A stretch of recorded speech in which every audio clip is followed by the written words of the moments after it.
Tuan-tuan baca tahu ayat kursi tuan-tuan dan puan-puan, kerana ayat kursi ini akan memberikan kekuatan. Kalau tuan-tuan faham berkenaan tentang ayat kursi ini tuan-tuan dan puan-puan, Allah tak pernah tidur daripada membantu kita.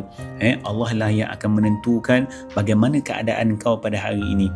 Sampai tahap tuan-tuan kita kena bercakap dengan Allah, ya Allah, aku dah usaha dah. Yang kali ini aku nak serahkan kepada engkau. Apa sahaja yang kau berikan kepada aku, ya Allah, itu adalah yang terbaik.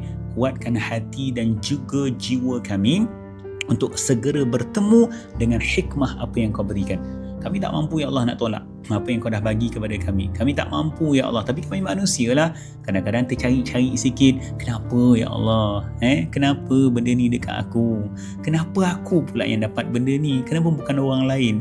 Kadang-kadang hati kita tuan-tuan mula ragu.